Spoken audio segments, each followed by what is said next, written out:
And we will go live. Is this live or is it Memorex? Hey, everybody. Shadowhawk in the house. Let me send you the link over on Instagram. Copy that link. Sorry for being delayed. We should talk about that in just a moment. Let me send my esteemed co host the link. We got Pilly. We got Billy Power Max in the house, and he will be joining us Monday, I believe, to talk about his book, which is over on Funlight Comic, which will be a treat to talk about his project again now that it is actually out in crowdfunding. I see you've sent me two other messages. I appreciate that. I'll look at those later. Uh, Peter A. DeLuca. I'll send him the link. Why not? Today is the last day of Onward Glitch's show, the fill-in show at 4 o'clock. According to him, we shall see. Come tomorrow, I guess. There you go, Matt. There's the link. Sorry about that. Freudian slip. Or is it Freudian? If it's non-sexual. Hey, yesterday was pretty good on the views. 30 views. It's hit 50 now. 56 actually. Wow, that took a jump from last time I looked at it. 56 views on yesterday's show. Gosh, about yeah, except for the very first 4 o'clock shadow that we did recently. Well, second one, the Memorial Day. A lot of people home for Memorial Day. That ties. There was another stream that was 56 views. Uh, Memorial Day was 67. We did 61 on our first one. So, we're getting there. Appreciate all the views. And, you know, I believe, 9 or 30. I don't know how to read this. Anyway, watch for over 21 minutes and 6 seconds. So that's real good numbers, if you ask me. Uh, Probably be right there. All right. Or a problem, be right there. Maybe no problem. I just got back from we got a couple showers today. I cooked up some chicken and was eating it, and it was raining outside, but it stopped, and everything's saturated. We didn't get a lot, but we got a couple of showers today. Pretty good showers, just enough to keep everything green and wet and whatnot. And I finished up the Ben 10 complete collection. But is it really a complete collection if uh, and I took all the disc out of it? I'm going to sleeve those. I'm not going to try and put all these. Although I must say, with this collection, the disc come out easier. They really do, and they're not stacked too deep. Um, but yeah, I completed this. But can you call it a complete collection if it doesn't have the live action movie that Cartoon Networks did? Fortunately, I have that. I have most of the content that's on that collection anyway. But I just got back from Hobby Lobby. Thought I went to the bank, got $10 more out, had a little, went to Hobby Lobby, and came back and heated my coffee up, and hence I'm a minute or two late. But Apex Comics in the house. Hello, Apex. You and Hex and I are going to have to get together and see about, June's coming up to do the Rex Hex and Apex show for sure. For best results, shake well. Another long weekend for me because I'm off tonight. They did the paperwork for us to spray. I guess we'll spray Monday or Tuesday or next time, whatever they've got already written out. They'll just change the date on it. But off tonight, didn't think I would be off tonight uh, till she sent me that early in the morning. Um, so no work for Rex. Wah, wah. Check was sorely lacking. about $100 off of last week's, but that's okay. And then maybe this coming up week may even be shorter than that. But the mosquitoes with all this rain and everything, they're going to breed. Probably less rice fields around here because the price of rice is way down, and even my brother is not planting as much rice this year, or hasn't been, you know. But what did I get at Hobby Lobby? I'm glad you asked. But before I share that, let me let in, if his device will connect, my co-host, my esteemed co-host, my highly esteemed co-host, Shadow. Okay, we can, huh? Good night, too, I guess. Be right there, Rick. Hi, Shadowhawks kid. So I've been using these sketch pads that I get from, you can either draw on them, or they're archival safe. There's 50 sheets. And I needed a couple more through these because I'm kind of blowing through these. Only $2 a piece. You can get for the same price. You can get some thicker paper, but I like this thinner paper just for writing and notes. I feel like I'm not wasting as much. I don't need that quality of paper just to write brainstorming notes or different names of characters or things like that down. But you get 50 sheets, 70 pounds. They've got a pad for the same price, $1.99 for 90-pound paper. And then they've got some watercolor paper, and they've got the head sketch paper, which I think is 110. But I did head sketches. This is 4x6 inch. And I just like to write on these notes, and then early sketches, whatever designs, much like these two here that I've done recently. That guy right there, and this guy here that I may call Scramble, something part of Tweeka's world there. But I thought, well, let me get two more of these and stock up, because I'm working on. I completed one. Somebody, people bring glitter. I put my hands on the counter and glitter, the crafty glitter. Got glitter on this. Here's one of the other pads I have, which look like this, and it's drawing, and it's the 95-pound paper. But just for mostly notes, occasional character, that what I say, 70-pound paper is just fine for that. And after purchasing that, I thought, I'll take a look at the Pez. Generally, Pez have been running about $2.79, $2.99. I'm not sure, but apparently a price break, $2.49. Not too bad. This is part of the Pez treats. And on the back, you can see a taco, a burger, and a pizza. I believe I have all those.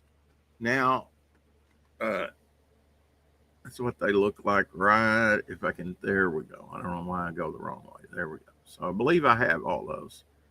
But I got the chocolate donut with sprinkles this time. It is a little crushed down here, so I may take it out. It's got a couple eyes down there at the bottom of the donut. Made in China. A new one made in China, which most of them, are from China. A few being quiet kids. Daddy is on the show. Shadowhawk. Apex says, yeah.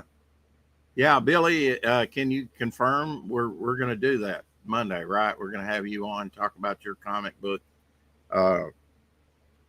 Got home, checked my mail, and Memorial Day sale event.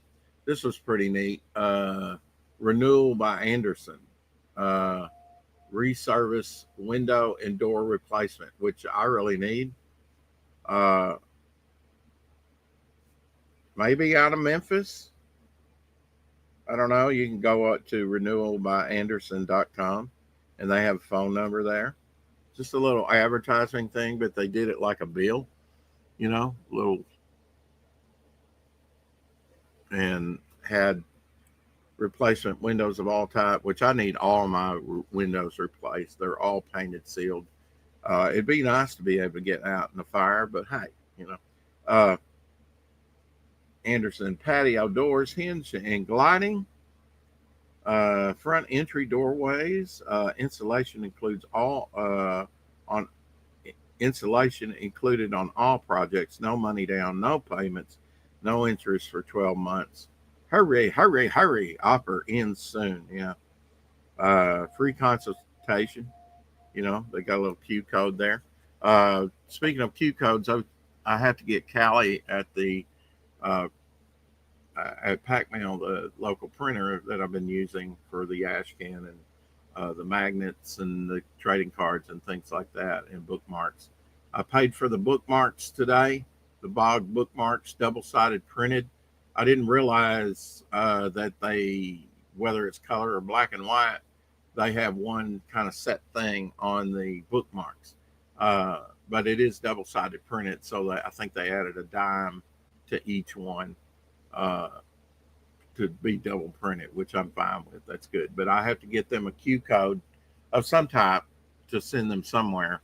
Omer had a good suggestion to using that for an advertising. I said, that's great. Yeah, that's a good. I was just going to put the Momentum logo there between Bog's hands. I had designed it where I had a blank space, at the bottom of the bookmark artwork. And I did that back in 2023. I think I did the front probably around that time too, the time that I was doing a lot of bookmarks. And everybody's going to get one of those as a thank you for me. No stretch go or anything, just another thank you.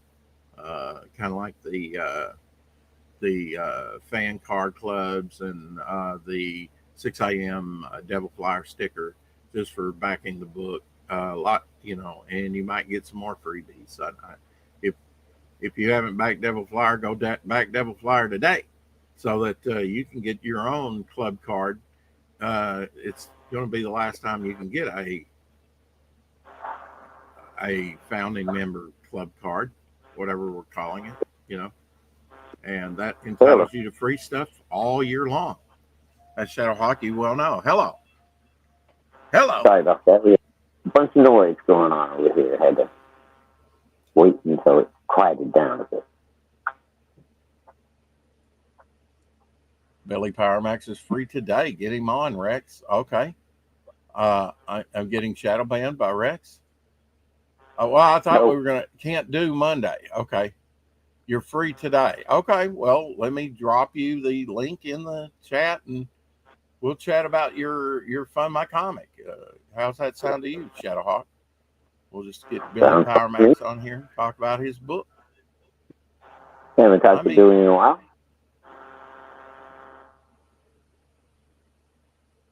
He was saying that he was going to be off Monday, but apparently that's changed. I thought I was going to work tonight, but that changed. I've got an extra long weekend starting now, so I'm fine with that. Although come paycheck, it's a little wah-wah, but it's okay. Yeah. I got a new chocolate sprinkled donut Pez. There you go. What everybody needs. Made in China. Well, I already had the taco, I already had the burger, and I already had the pizza, I believe. So why not have dessert with all that, right? So was the donut a candy tea or no? No, but that would be a good little sales gimmick, wouldn't it? Yeah. But look, Pez doesn't do that. And I think if they were American made, it'd be a whole different company. But it's Austrian made, and Wow. You must remain very efficient. Apex says Shadow is in his 1950s transistor laboratory. Yeah, it's a little it's been a little distant, it's a different sound, that's for sure. Mm-hmm.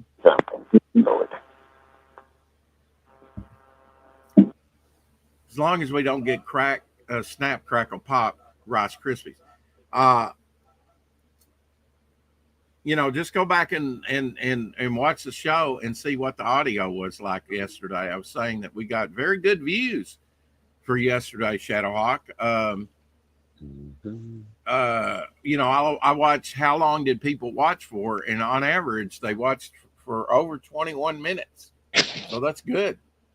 Wow. Hey, can you hear Billy me now? Power Max? Yes, much better. Can you hear me, Rex?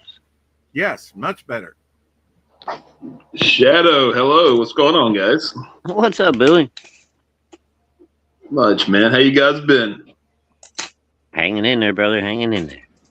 That's all we can do, right? Yeah. Absolutely. If you have the link, put it in the private chat. If you have the link to your Fund My Comic, they're handy. If not, then I'll go the long route and find it. So maybe, yeah, go ahead, Rex. Thanks for having me on. Okay. Go ahead and take the long route. Okay. Yeah. Oh, wait a minute. I think Apex. Listen, Apex. Since you offered. Find that link. Throw that in there for me, pal. Billy, there you go, Apex. You're the one out there selling this thing. Have the link ready. Be ready 24/7 with this thing. Just saying.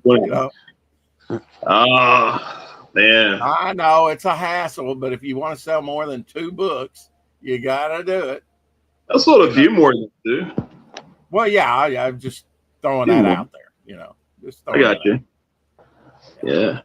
No, not throwing any aspersions at all at anybody. I got you. Yeah. It's like that's it. But I will say that's pretty sad. You ask somebody else in the chat to drop your own link. Come Apex, do me a solid. Apex has me. Apex has got his own link. He's got Fembat over there on Fund My Comic, and I have not seen how that's done recently. But I have backed Fembat. I am a Fembat backer. I am too, sir. And so is Shadowhawk. Yeah, absolutely. I have decided that I am going to be a Fembat fan. I haven't even read the book. I just decided that I'm going to be a Fembat fan. Did you? Yeah, I haven't read the book, but I like the look. So there we go. Yeah, more than 2 backers for sure. 23 backers. Yeah, yours was one of the ones that was on my short list to back this week. To be perfectly honest, Billy, but I ain't backing nobody this week. I got a short check. Probably get a short check next week, but I could probably squeak it in, next week. Timothy Olsen's trade paperback, which we talked about at the latter part of the show yesterday, maybe come out this today. So I would like to back that, and I would like to back Memorial Day Park and your book. But alas, I had to get some groceries, and that was about it. In a Pez donut, donut Pez. Sorry, not much more than that. But I understand completely. But I have read the story of Fembat. Did you say that you had gotten a copy and read it? I have not. I backed it. Okay. No, yeah, I backed it. I'm waiting on Apex to send it to me. Yeah, I backed it, and I have read it. I actually read it about a half a year, maybe a little bit more than that, because he gave me a sort of an advance copy for my birthday and Christmas. So I got to read it, and I kind of wanted to read it just to get the background, because we have talked about a Fembat versus Devil Flyer issue crossover. Yeah, Apex. Oh, that's right. With Apex, Rex 6 and Apex. Yeah, I forget. Your laptop is on the blink, and you got to get it fixed. Yeah. So, are you not? If your laptop's on the blink, I guess you're not doing any streaming either. I mean, are you doing your phone? Is it via your phone, Apex?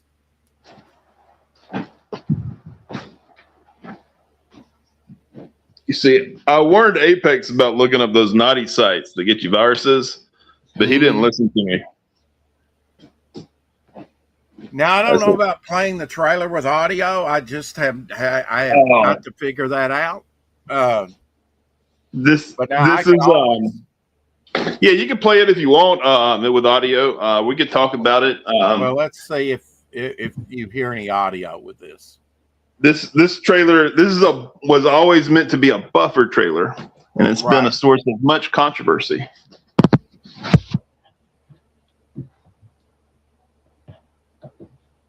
Probably no sound, huh? I'm not. No sound. Well, I'm hearing it. Did you hear it? I was hearing it. Hello? I'm not hearing it. You're not hearing it. Well, I stopped it for a second. I was hearing it for a second. But now I don't know if you could hear it. So let's try that again. I'm hearing it. Are you hearing it? I am not.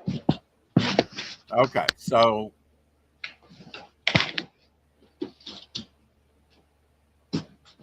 anyway, I was muted, so it couldn't be me. Yeah.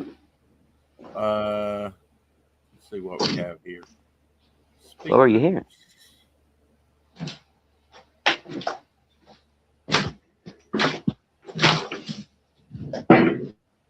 And I wonder if this is a Chrome thing or if this is a Firefox. Or I'm using Firefox. Oh, it's all right. There's a much better trailer on my channel than the buffer trailer. That was meant to be a buffer trailer that me and Stephen Brown made. That was going to go on like before streams as a little joke and as a kind of like a little promoter for the book. It was never actually meant to be a trailer for the book. So I take responsibility for that a little bit. Well, I mean, you can change it. I don't know who set that up for you, but I mean, I'm sure you can talk to Homer, somebody. You can change your trailer out on your campaign and make changes to your campaign. I know that's a novel idea, but you can't. It's not that I know, hard. right? Yeah. I mean, what I will tell you is there is a better trailer on my YouTube that a lot of people have watched. They ain't got to watch it now, but if you curious about the book, want to check it out, just go to my YouTube channel and you can check out that trailer. Well, pretty good first outing here, I would say. 23 backers so far. It is raised in 2 months, roughly. Now, you said you had a goal of like $1,000, but I see 4,000 up here. So have you kind of, even though you're on storefront, you're kind of in demand at this point? I didn't set none of that up. That's Dark Gift set all that up. So right, the goals and whatnot. So I don't really have any control over that. But let's see here. I'm trying to copy this link. But he set that up. So, but we're going to print no matter what. I just talked to him today. So regardless of where the goal's at, we're still going to go to print. Right. They got to wait. But if anybody curious about the book, want to check it out, here we go. Let's see. World War III has decimated our world. CERN has decimated our minds. The deep state Hollywood elites have sold us out. One man rises to fight back. Is your little moniker there? Yeah. Last days of Bad Moon the Bad Moon is a thrilling 36-page full color. That hasn't changed, has it, Billy? It has 36 pages. Yeah, it's still at 36. Okay. Yeah, so we have a character bio page that we've added to it, but that's so it might with that it might be 37 or 38 with the character bio pages. I don't know. Well, you had to go by the even numbers, right? I mean, because there's each form is going to be 4 pages. Like your front cover, your back cover, your inside back cover, whatever. Yeah,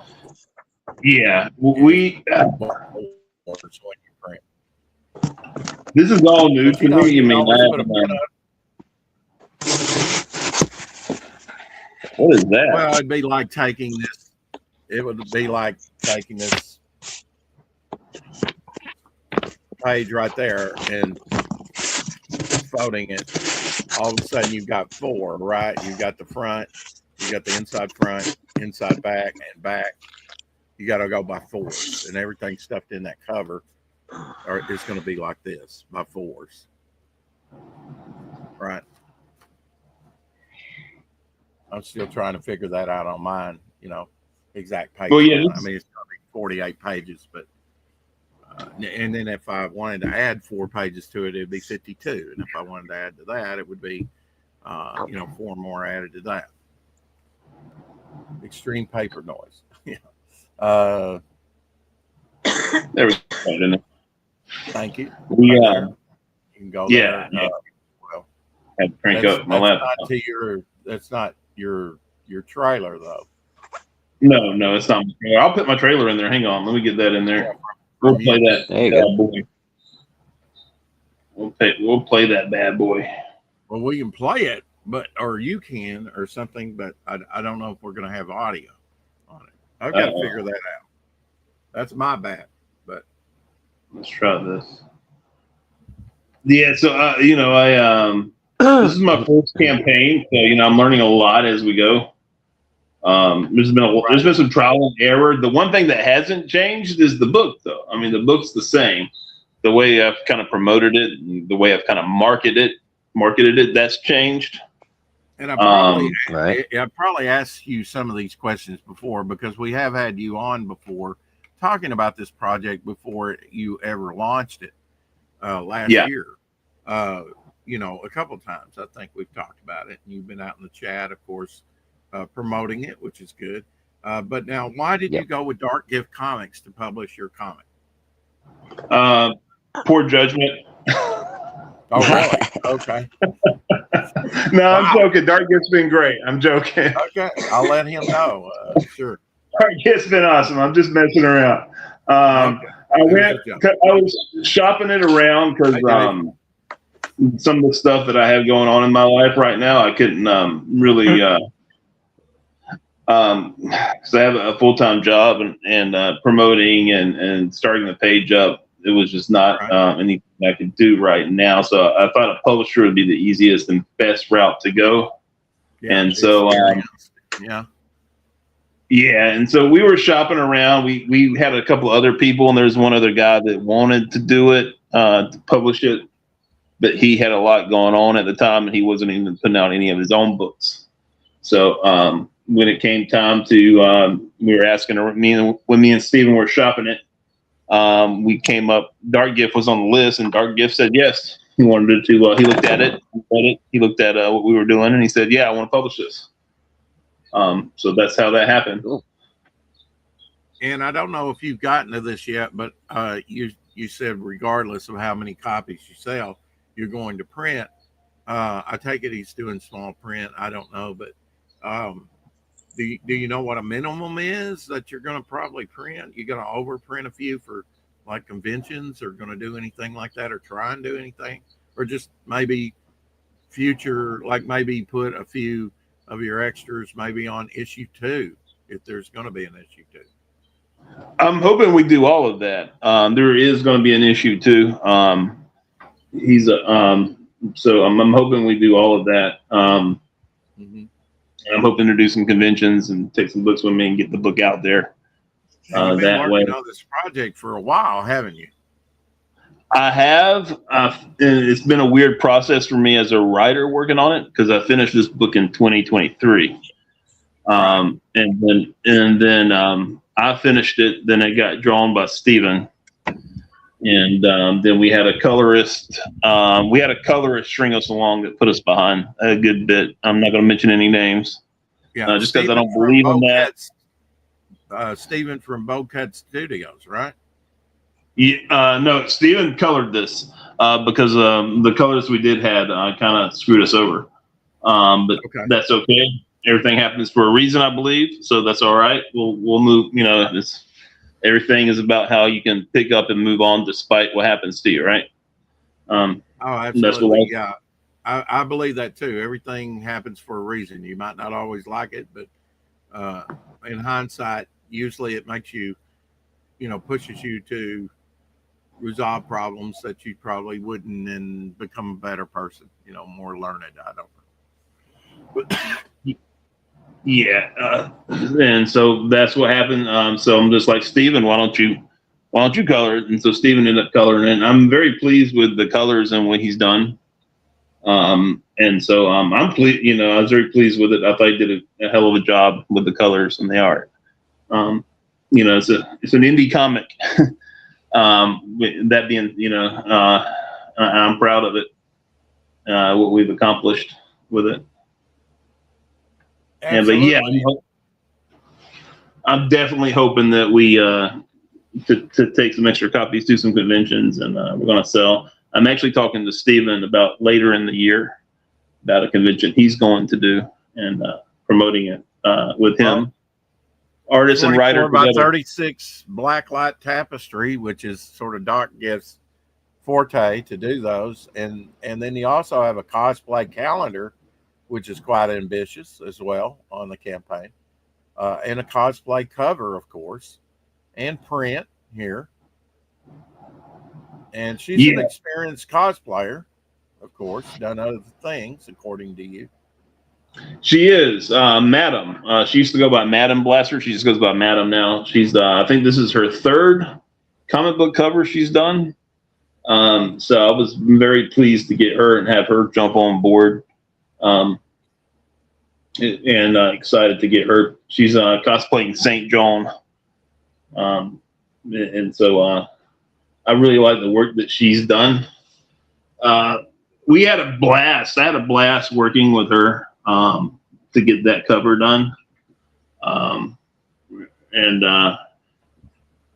Yeah, but she's a true pro. You know what I mean? Had a little photo shoot outside for that thing, I think. Yes. Mm-hmm. I got to look at a model take pictures, so I'm not gonna complain. Yeah. Where? What state is she in? She's out west. I don't know if she wants to. She's out west. Okay. Yeah. So I take it was probably photographed somewhere out west, right? Yes. Mm-hmm. Yeah, she's out west. Billy, tell us about this story, what it's about. 36 pages long. I guess it's got a kind of a complete story, right? Or is it leave on a cliffhanger? That is one thing I did not want. Yeah, I did not want to do that. This is a 3-issue arc of what's going to be an ongoing series. Right. And this arc is going to take about 3 issues. And what I wanted to do is a complete story within a 3-story arc. So you get kind of you get stuff that leads into the next issue, but some of the stuff that needs to get resolved within this issue happens. So I wanted to, because it's an independent book, and I wanted to get people money for their bang. A lot of bang for their money. Right. And I take it that this is sort of your social commentary on a lot of what's been going on today within our own society, right? Yes, and it's pissed a lot of people off.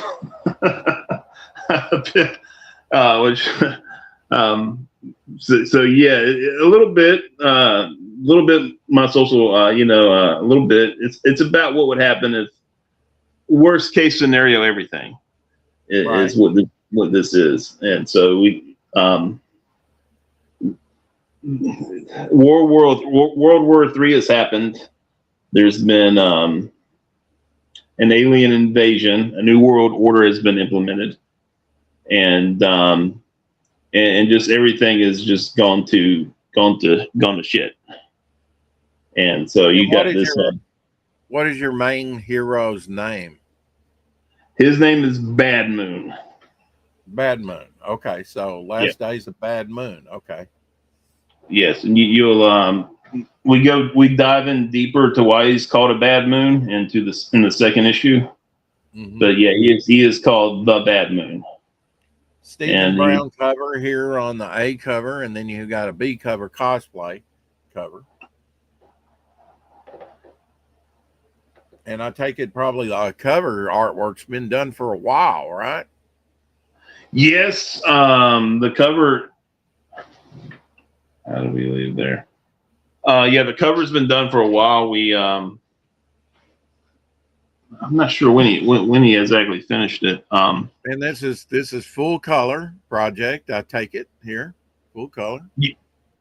Yeah, we talked about that too. Dark Gift wanted to.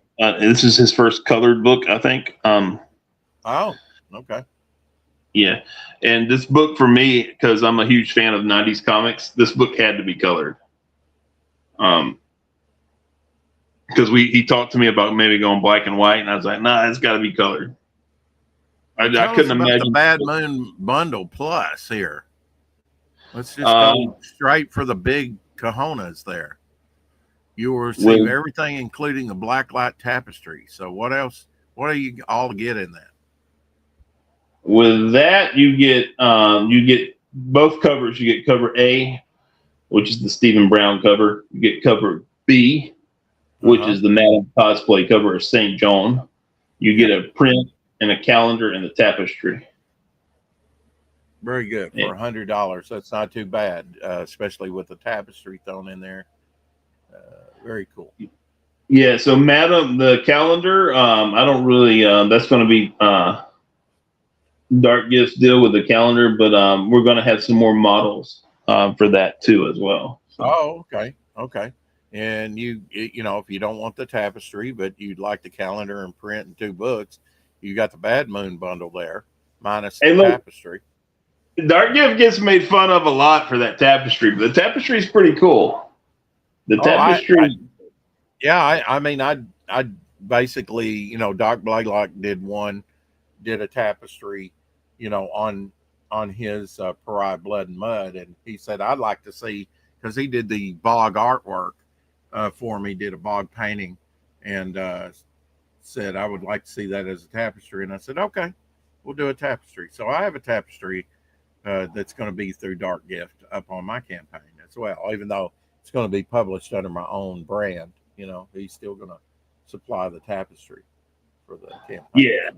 Yeah, that tapestry is cool looking, especially it's pretty cool. I can't wait to get it hanged and bang for your buck. There you go, 2027 calendar. Yep. So I'm pretty excited to get it. Really excited about this. This book. A lot of action in this book. A lot of Hey, Elsie. Let's see. I'm trying to explain. Yeah. World War III, rather. Worst case scenario, you've got a crucifix on his sword, which swords were kind of looked at as sort of crucifix anyway in their own right, So, everybody's read in a lot to this book. I'm horrible at these things, by the way.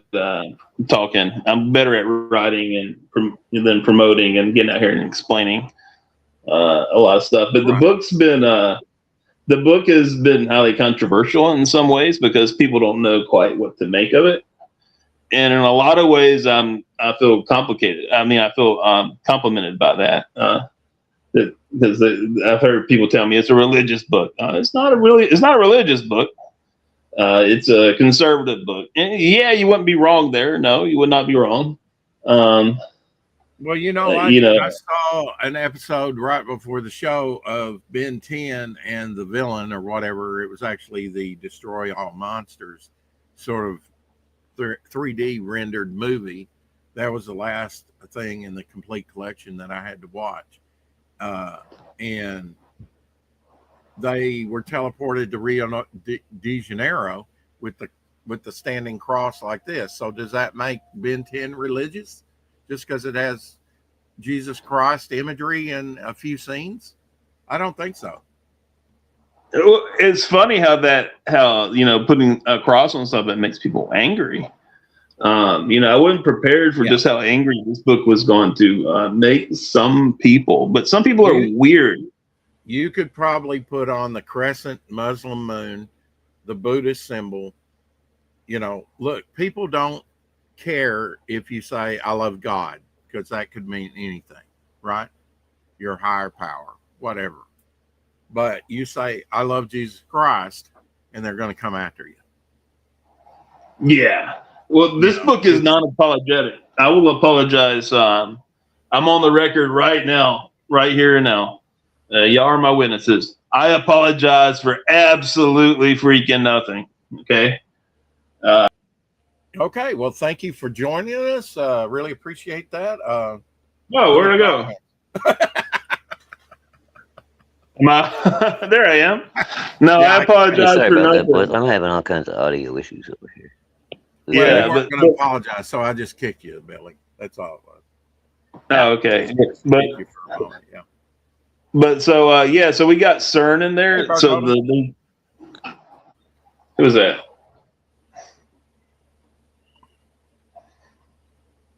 They will say there's no God, and they will say nasty things about Christians, but Christians can not say anything about the faith. Double standard. Yeah. Absolutely. But it's really not a religious commentary on your part per se, though, right? I mean, what is the crux of what your book deals with besides sort of worst case scenario into the world, without giving too many spoilers away? But you're trying to sell this thing, right? Yeah. So basically, it's a world that has turned its back on God completely. It's a world where Armageddon has already happened. It's a world where the veil has been lifted. Whoa. Let me stop you there, Billy. Look, let's don't gloss over Armageddon. What are we talking happened in Armageddon? I mean, what are we talking? World collapse of economies, countries taking over? Chaos what's happened? Well, so basically a World War III happened, and the world got kind of decimated, but we won. So the heroes had about 3 days of victory. Okay. A lot of the heroes, most of them were wiped out. Some of them lived. Some of them went missing. They had about 3 days of victory and celebration, and they were going to pick up the pieces. Right. And while they were picking up the pieces and we're going to carry on, an alien invasion happened. And okay. Yeah. Wow. They had about 3 days of celebration. Like, oh shit. Sounds like my personal life. Yeah. The lizard people revealed themselves. Oh, wow. Okay. Came out of hiding. There you go. Obviously, they've been waiting for this opportunity, the bastards. Absolutely. Exactly. Shadowhawk Lying in white. Shadowhawk is 100% right. And He usually They is. trust lizard people. they revealed themselves as always pulling the strings behind everything. Mm-hmm. And they implemented their new world order. That's how they do it, fucking aliens. And so you probably have resistance fighters, which is kind of like your superhero, right? You have so when I was creating Bad Moon, this hero here, I was tending when I was telling this particular story of them, I was tending to fall into the trap of leaning more toward mopey, depressed hero, revenge, redemption arc. Yeah. And it didn't fit. It didn't come natural because that's not who this hero is. Yeah. He's not mopey. He's not depressed. This hero probably would have been depressed for maybe 2 or 3 days, and then he would have found stuff to wreck, destroy, get villains to destroy, people to protect. So that's who this hero is. So I basically told this, well, the mopiness and the depressed had to go away. That's not who the character is. So this character is protecting a small village of people that are outside of a major city that's now controlled by the New World Order. And so there are certain norms now, different norms. People like his people can't go into major cities because they're ruled by what's called systemic oppression bots, yielders. They're these little robots, the systemic oppression yielders. They fly around from these little ships and they look for people violating like the rules of the New World Order. And if you violate any of the rules, any of the social credit systems, you get put into a camp. You get arrested, basically. And so you still have Hollywood in this story. All of the Hollywood actors are now vampires. Producers, all of Hollywood is now vampires. And so to work in Hollywood, you have to be a vampire now, basically. I hear that's kind of like, what it is like today anyway. You said it, Rick. I didn't say it. Yeah, right. Yeah. I apologize for nothing. Al Gore and some other politicians have been accused of that. I'm up on this stuff. And so basically the story is the world that I've built. That's why it's kind of hard to explain. We built a world. And then the world is the story of these characters that are in it. And so basically within this story, some of Bad Moon's people get kidnapped and he has to go and save them. And you have biblical entities walking around in this because the veil's been lifted. Like you might see Moloch pop up and walking around. You might see Shiva walking around. The veil's been lifted and there's nothing hidden. Everything's in plain sight now.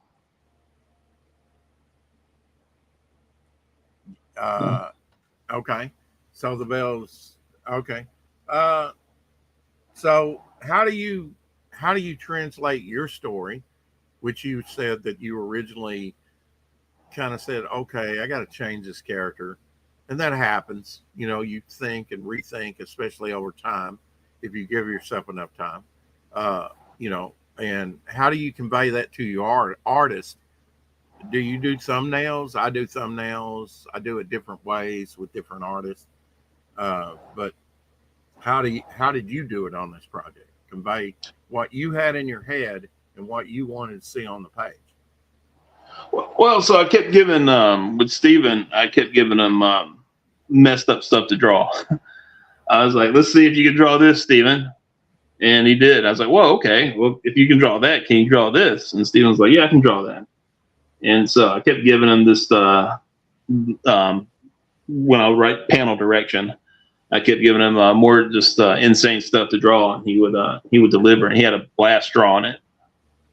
And so he kind of picked some of the stuff that was in my head. He picked it right out, which was kind of we kind of got in sync a lot on some of the on the art and what I was trying to get through, which was really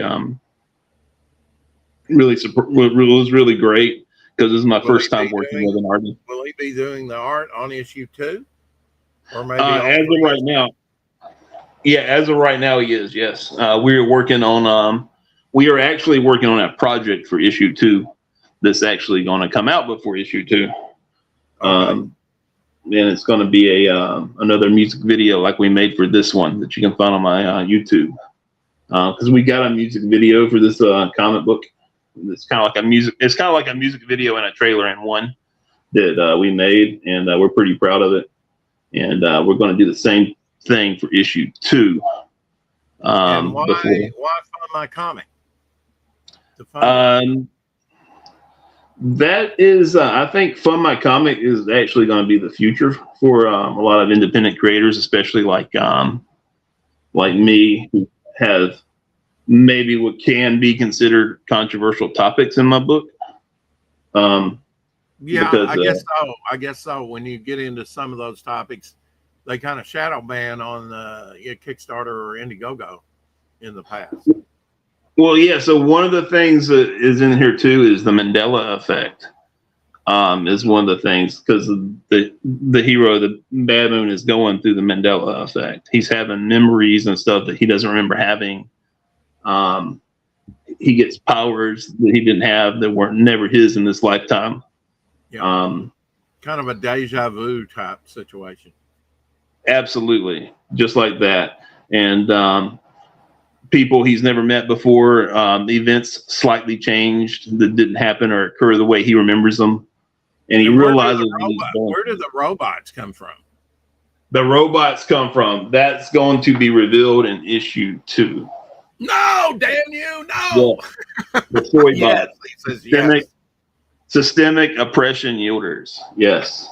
Okay. Yes, now they are systemic. You got soy boys on the cover or something. Soy bots. Yeah, systemic oppression yielders. Soy boys. Okay. Yeah. Yeah. So we had this idea, like that. They would come out of this spaceship that looked like a fat SJW woman. Wow. And so they would fly out the back of it. Well, so the Buffer trailer got kind of edited, not in the way.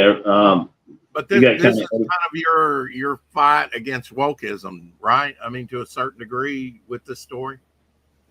About the way society is kind of sliding, or is that just things that you thought were topical at the time, like say 3 years ago when you were, because you've been working on this for a while. You think woke is dead? You're in for a shocker, man. Woke is not dead. Woke is waiting in the shadows. Oh no, I don't think woke is dead at all. Absolutely, woke ain't going nowhere.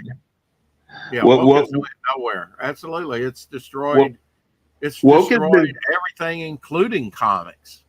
Woke is taking a sucker punch and is waiting in the shadows and is waiting to come back out, and it's pissed off more than ever.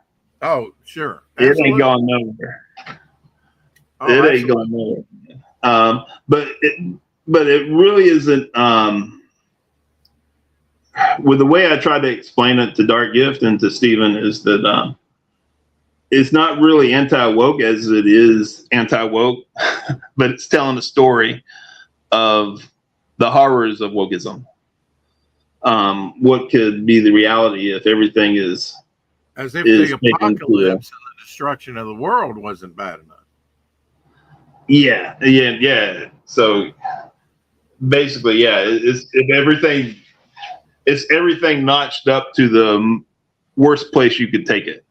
And so your hero has a sword, which is very, I don't know, just very medieval, I don't know. But does he have any powers, or is it just pretty much he's a fighter for freedom and liberty? He has powers that where I really can't give that away right now. He does have he has these swords that he can summon. So who is the cosplay character that she's playing? That is Saint Joan. Okay. Saint Joan of Arc. Can you go in a little bit more depth about that character? Yes. So Joan of Arc is a character in this book. She we call her Saint Joan. She has been she made a comeback after her demise, and she's been fighting the forces of evil ever since as an immortal being on Earth. And during World War III, she went missing, and some of the heroes are still trying to find her. And when did World War III happen? Just within the last few years? And now we're in kind of like present time, or what would be our world? Or is it just, I take it this whole thing takes place on Earth, a decimated Earth? Yes. So we'll have a map of the world in the book. Like stuff like Florida's gone, New York is gone, California's gone. There's been a total Earth reshift. The Earth's reshifted. Yeah. And so that's destroyed a lot of human life too. But it takes place after 8 years after World War III. Kind of like, although it's probably 100, if not 1,000 years later, I can't remember, but Thundar the Barbarian, where the comet came between the moon and the Earth, and there was great upheaval with earthquakes and things, and the world was kind of thrown into ruin, and then out of that became new life forms and lizard. I don't know, lizard men, all kinds of stuff, wizards, and yeah. Of course, he had a sword as well. Now, your character has a crucifix on his sword. You want to go in depth about that? Is that only just? I take it that's only one sword, or maybe his main sword out of many that he can summon, or daggers or knives. I don't know. You let me know. Well, you got to remember this character is going through the Mandela effect, so possibly other versions of himself are merging with him that have different powers than he has. Okay, so are you approaching this from like a multiverse type direction? With the Mandela effect, you kind of that's what the Mandela effect is. Okay. But we're not going to different worlds. So this is telling a story. One of the things that was very important to me when writing this was because everything in this is kind of like horror related and Twilight Zone like worst case scenario, sci-fi, outer limits type stuff. Yes. Yeah. So although parallel realities are involved, we're not going, unlike the movies and comics, we're not going to those. This story takes place in one particular one we're telling the story of. And so it's a 3-story arc. What is your plan to release? Maybe one a year? Hopefully one a year. If not more in the future. We got to see how we're doing. I am working on 2 other projects as well that are related to this. One being with the Manenbaum character. Now, are they going to be within the same realm, the same world? Just kind of spin off from that? Yeah, everything in this is built around this world and in this universe. All my characters are related. I'm gonna put everything I created is gonna be a part of the Bad Moon universe. So Bad Moon universe. Okay. Yeah, I was wondering what we were calling it. Yeah. And your main character is called Bad Moon. Is there a meaning to that? Yes, there is. He's a part of an order. He has a lineage, but he's one of the last ones. Okay. He's one of the last ones, and he has to. There's something else. I'm trying not to reveal too much. But the mask may or may not help him can contain a power that he doesn't want unleashed. Okay, so he wears. I really wouldn't say it's a mask, but I guess it's a metal mask, right? It's made out of certain materials that are not of this earth. Okay. Maybe alien technology, huh? Not. I wouldn't really say technology. Maybe. Okay. Maybe otherworldly material. Are we dealing with magic here at all? A little bit, not much. Not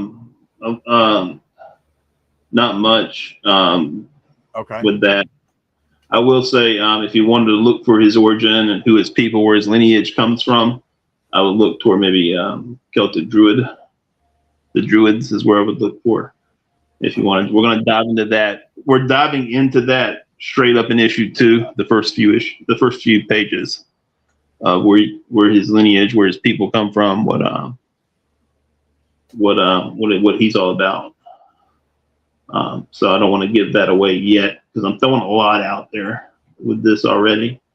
That's been kind of ripped. I've had some people try to, well, let's see the words I'm looking on. I've had a lot of people try to rip this book before reading it, which is actually a compliment. I find it complimentary because they've asked a lot of questions. They looked at the cover. They've asked a lot of questions.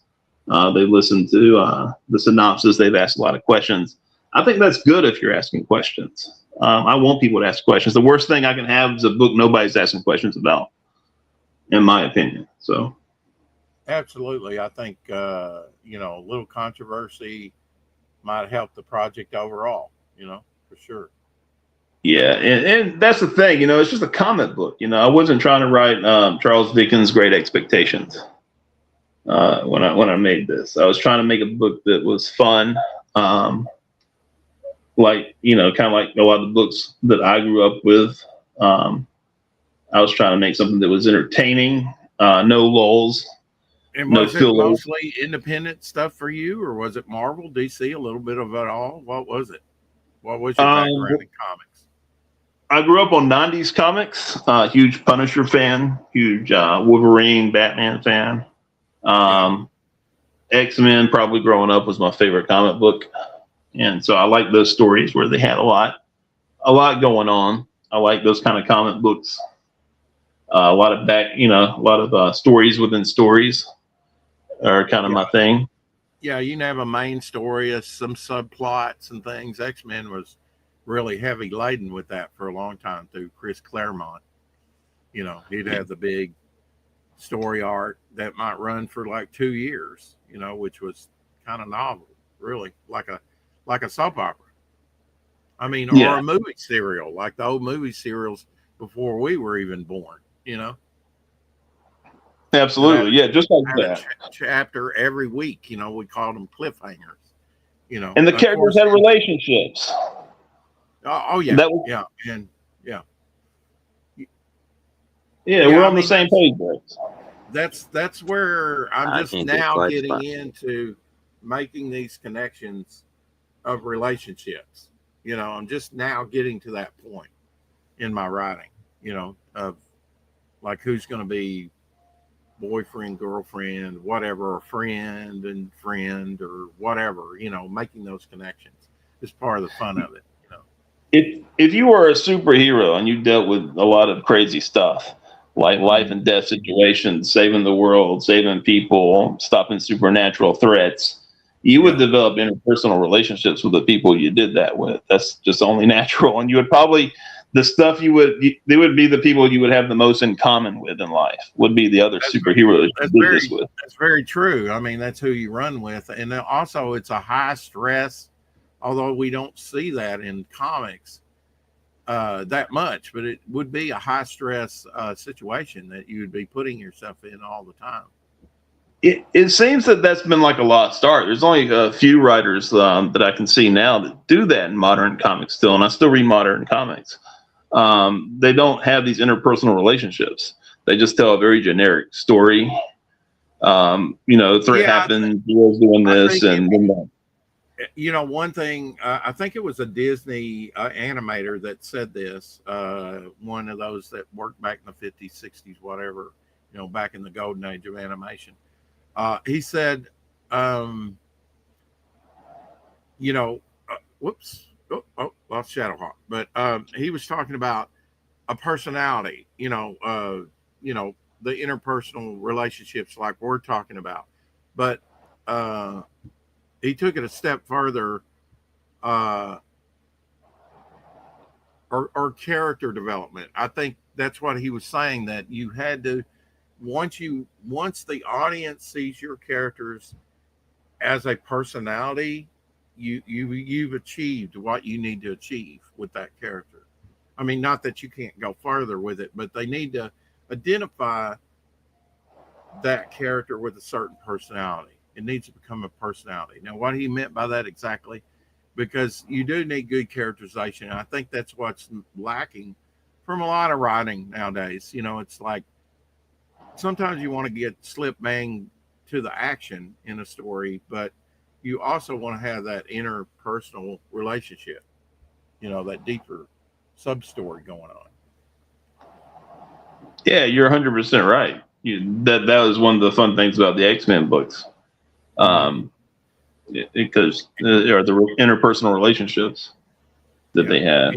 And so did you collect Marvel, DC, Independence, a little bit of it all? I didn't catch what you said about that. Independent, I read it. Growing up, I read it all. There wasn't a comic book that I did not want to put my hands on and read. Yeah, that was kind of like me. You know, I left the door open for anything if it looked interesting. I read Larry Mahler's Tales from the Bean World. I read, Sin City. You name it. It just didn't. I mean, there were certain things that didn't appeal to me, and I didn't get those. And then, of course, you're always on a budget on how much you can get, so you have to kind of pick and choose, no matter what your budget is, right? So, I will say the books I never missed were X-Men and The Punisher and Batman. I always had those. Always X-Men were a must. I had to have X-Men growing up. X-Men. Sounds like you kind of like that gritty realism. I do. The Punisher was my favorite. The Punisher has always been my. Was probably that the Mike Baron run? Because he wrote it for 5 years. Yes, I grew up on Mike Baron, Chuck Dixon. All those. I read all those guys. Punisher and grew up on those. Suicide Run. So if you could have a dream person draw your comic book, even if they're dead, like Dave Stevens or Mike Turner, who would it be? A dream person? Maybe. Oh God, that's a rough one there, Rex. There's so many. I mean, God, maybe Jim Lee. Try not to make all the questions, just to give me. Yeah, just Jim Lee. Maybe Jim Lee. Yeah, well, that's good. That's good. Yeah, I know some people like Ryan James that's working with me. That's probably his favorite artist. So, there's some Jim Lee fans out there still. Absolutely. Now, what about writers? If you couldn't write it yourself, you could kind of get the little teleplay or the loose screenplay or whatever to the writer to actually write it. Who would be a writer that you would want to write your book? That's a tough one too, Rex. I don't see anybody else. They can't all be give me's, If I had to, I can't really envision nobody else writing this but me. But if I had to pick one, I really like Jeff Johns. I really like Chuck Dixon. Okay. Yeah. Mike Baron, maybe Mike Baron. Mike Baron might be the ideal guy for something like this. Mike Baron likes to put humor in his everything he writes. There was humor in this. There's humor in that. Okay. Yeah. Good. I think so. When you see like Outer Limits, Twilight Zone, The Night Gallery, stuff like that, when you deal with heavy subjects, a little bit of humor in certain spots in the pacing of the story can really help out, right? Yeah. And I wrote stuff in here that I thought was hilarious. I wrote like scenes that I thought it was funny. And then like Steven and Dark Gift. And I was like, that's supposed to be funny. I'm like, I think it's freaking hilarious. And so so it's dark humor. A lot of dark. I know Shadowhawk will love it because he loves that sardonic, dark humor. That black humor that you don't get very often because you just have to kind of have that that kind of be bent or toward that and have that in your own life. A little dark humor in your own personality, I guess what I'm trying to say. Yeah. Despite no matter how grim the circumstances though that we put in this book and how the worst case scenarios have already happened. The end of the world has happened. And so the one thing I did not want to do is make mopey depressed superheroes in that. That was like can't do that. And but you're gonna be showing you're basically telling a story about the fallout, right? At what comes afterwards, the repercussions of world decimation, right? Bad Moon's kind of like, look, I'm going through the Mandela effect. All my buddies, were all destroyed during World War III. Alien invasion has happened. Everything's been destroyed. My country's been destroyed. He's kind of like, what are you going to do to me? There's nothing you can do to me now. He's like, come get some. That's kind of like his attitude. Okay. So I guess he's trying to oust the aliens that are the kind of Johnny come latelys in this story. Bad Moon will wreck anything that gets in his way. Anything that gets in his way of what he wants to do, of what he thinks is right, he's gone to. And let me rephrase that, Billy. with what a is grin his on his face. objective? Is he just existing and fighting, or I mean, does he have an agenda to like get the aliens off the planet so the human race can kind of advance from where they're at? And that leads into another question, not to throw too many at you at one time.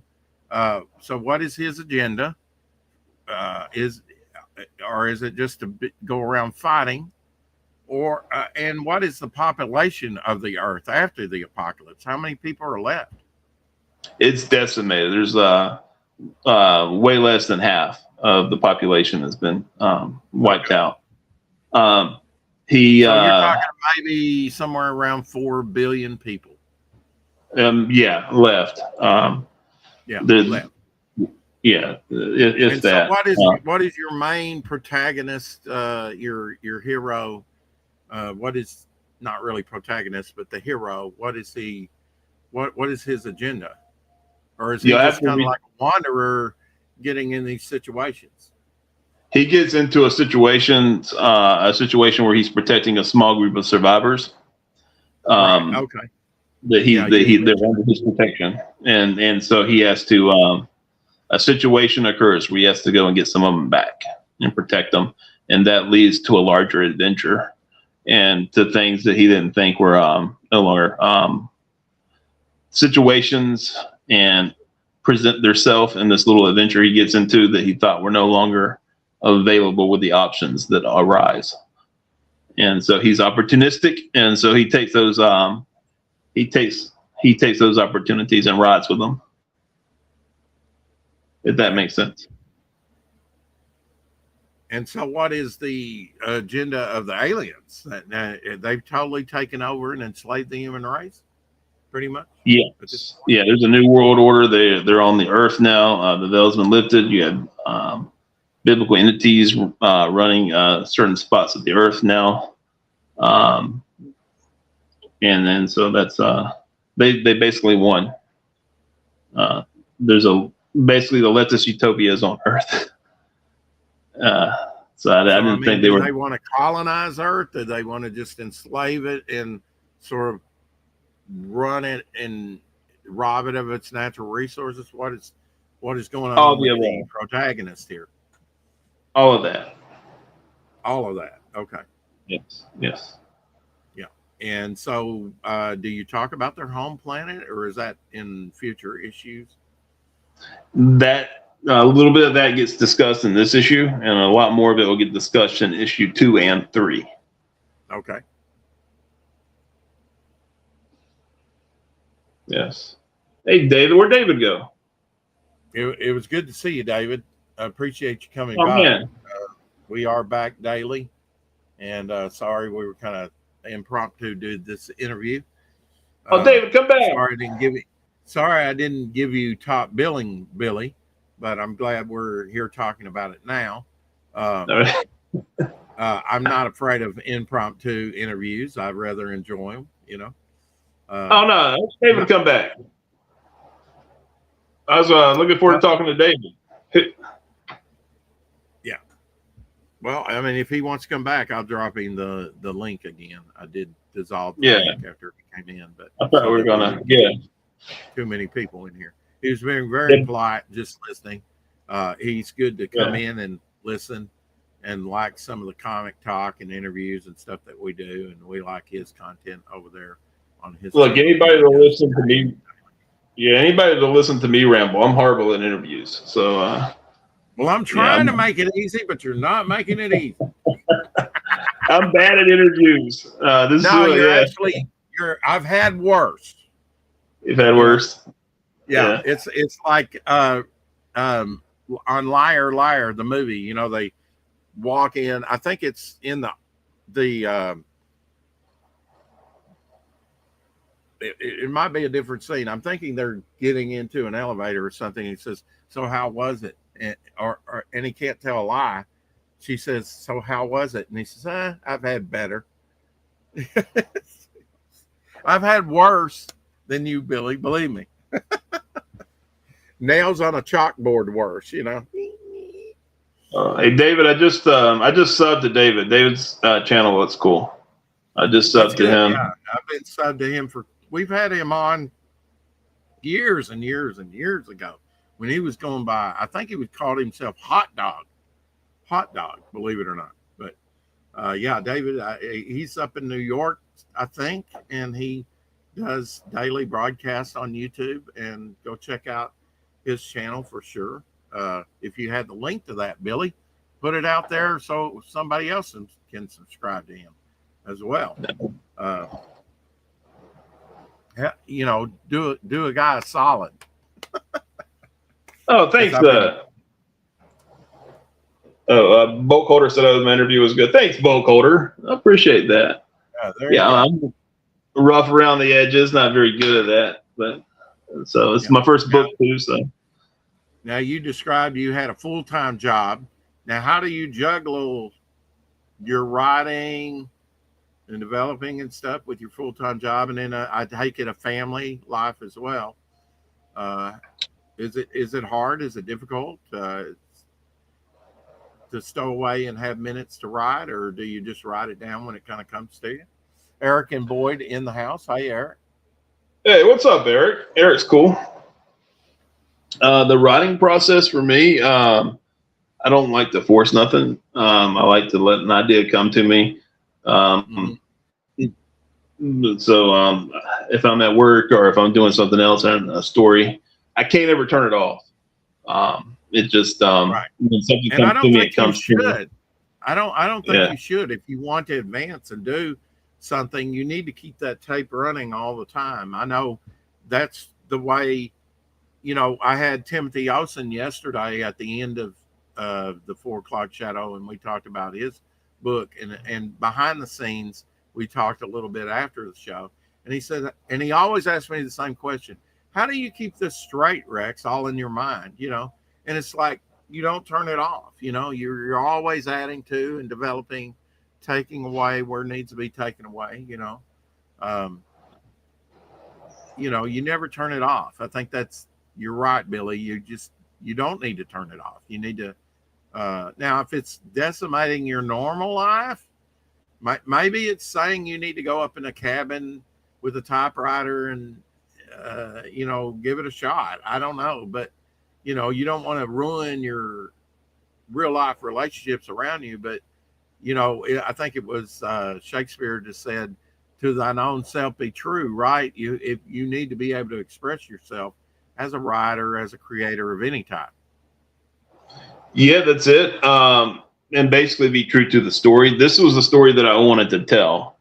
And so I was true to it, and I didn't shortcut nothing. And I didn't, I just let it just all come out. And so why, I mean, why the burning, I got to tell this story. Why the passion for telling this particular story out of any kind of, and how would you classify this? Is this fantasy? Is this sci-fi? Is this what is this? What kind of, I would say sci-fi, horror, fantasy. Okay. It's got definitely a horror element to it. Most definitely a horror element to this book. And so, are you a big horror fan yourself? I am a big horror fan. I've always been a big horror fan though too. I like the horror movies that have like the one victim who's pushed too far that ends up kicking ass at the end of it and turning the tables. That's kind of like the horror movies I like. And so there's a lot of element of that in this. And so, but yeah, definitely sci-fi and horror. Yeah. But with superheroes. I'm pick and choose when it comes to the modern stuff, and I would say from the 80s on up. You know, I kind of like the classic stuff. You know, I think I agree with this. If you've got a great concept, even if you got a crappy story, a good concept can kind of, you know, put it on autopilot for a lot of people, you know, and kind of save it. I think a lot of crappy movies that's been made have had a good concept. Probably they're good. The concept behind them You know, one old classics that's been remade more than once, but Invasion of the Body Snatchers. Now that's kind of creepy with everybody being replaced by duplicates. You know. Well, yeah, the They fall Mandela asleep and effect. never wake up. Yeah. The parallel universe thing has been used and abused in comics very much, that we're kind of getting what's the word, desensitized to it. But if you think about what the Mandela effect is and what is alleged that they're doing to us, and what's alleged, I'll give you go an down that example. rabbit hole. It's creepy as hell. I'll give you a good example of that, of just being desensitized over seeing something again and again and again in society. When Star Wars first came out, right, and the Millennium Falcon went into hyperspace and streaked off, everybody went, woo. Everybody was like, whoa, we've never seen anything like that before.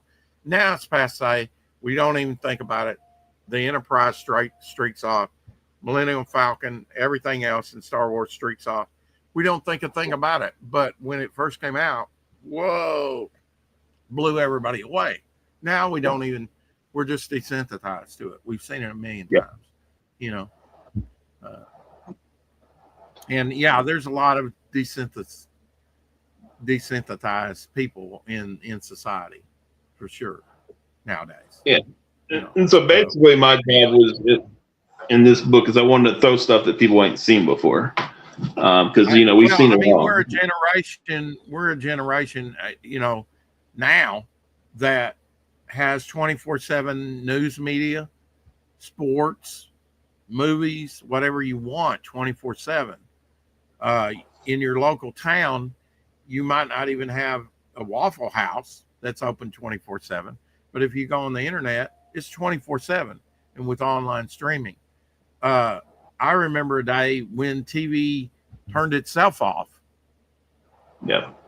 You know, you had the closing of the national anthem and the flag and little Indian come up or whatever, you know, you had the big three, CBS, NBC, ABC, and, you know, and then that was it. You know, it got to a certain point in the evening, the stations went off, and then there was no TV at night. So, but that's gone. That's long gone now. Never see that again. I've already seen, like when you go to the movies and the film gets too hot. They don't use film anymore, as far as I know, you know, up in the projector room for movies. Maybe they do. I don't know, but I haven't seen one burn up in a long time. Things change over time, you know. It's amazing what I've seen change, you know, and technology's driving that. I worked as a film projectionist for one of the theater companies. I had to go and thread the film up, start them on time, run them through the projector, and they would go on one platter and to the next. I used to. Did you ever have one burn up on you? I have. They'd get stuck in the projector, and they would the little mini fire would happen. I've had the well, you got a very hot bulb in there, and it just kind of lets fire to the film, right? Now, I'm told they don't do that no more. I'm told that that's different. It's all digital now, so I don't know. Right. I don't know if that's all digital now, so we'll never see that again. See, we got to experience that growing up. So what did you have to do? You had to splice that bad part off, marry it together, and rethread it, and start playing it, right? You would splice them with film tape. There's a special tape you had to use to put the film together. They would come in these little metal boxes, like a 3-hour film or a 2-hour film would come in like three round metal boxes. And then you would have to put them together with a special tape, and you would have to roll them on this little round flat platter. And there were 3 of them, and then you would put it together that way, and then you would take the beginning of the film, run it through this little these rollers on a platter through the projector back to another platter where it would rewind and ready to get started again. That's the way it was, and I had a blast. That was the good old days, man. I eat popcorn up in the projection booth, watch movies. It was different, that's kind of a time. dream job. You get to see a lot of entertainment that way. It feels like a different world now, Rex. You know, like a different lifetime, well, different world. It is a different. It is. I mean, you know, I can still remember watching like Conan the Barbarian was the first drive-in movie I ever saw. I remember seeing The Thing, Carpenter's The Thing, at the drive-in theater, and I had just heard something on the radio at the time that there's like 3,000 drive-in theaters left in America, still in America. And shortly after that, maybe a year or two, ours closed down and became school property, you know, and redeveloped, which is pretty sad because the drive-in theater was a lot of fun. Yeah. And I guess the closest to that, I know there's still some drive-in theaters around, but they're few and far between. And they've got the outside IMAX theaters now in high definition. And I've not been to one of those, but I'd like to go to one of those. It sounds like a lot of fun. Yeah. The one that was near me closed. Unfortunately, movie theaters are becoming like comic book shops. My local comic book shop closed down. My local movie theater closed down. Well, the pandemic had an effect on theaters, didn't it? Just like everything else. I mean, it killed theater watching for over a year.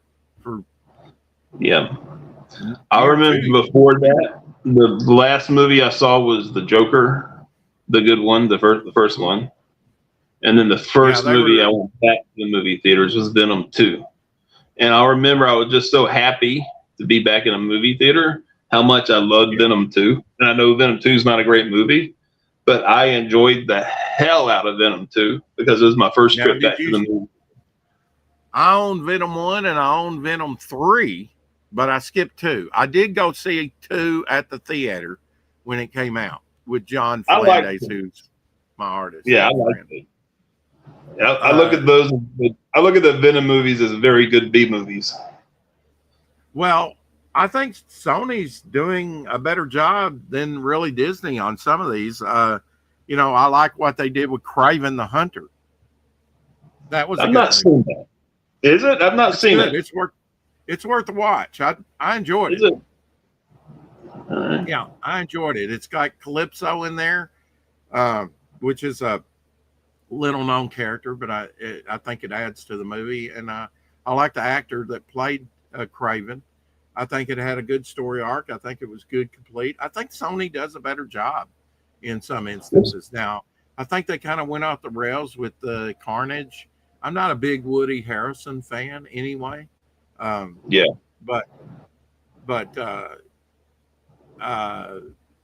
So did you see Venom 3?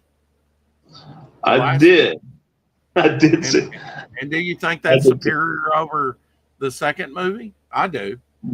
No, I thought the Venom 2 was better. You thought Venom 2 was better? Okay, well maybe I need to revisit that. You know, they do have the complete collection. I thought, you know, I did go see it at a theater though with John, and we thought it was okay, but you know, I'm not a big Woody Harrelson. I think he did a good job. I just didn't think. I don't know. I just had to rewatch it again. You know, Natural Born Killers. Oh man, Natural Born Killers is one of the most disturbing movies I've ever seen in my life.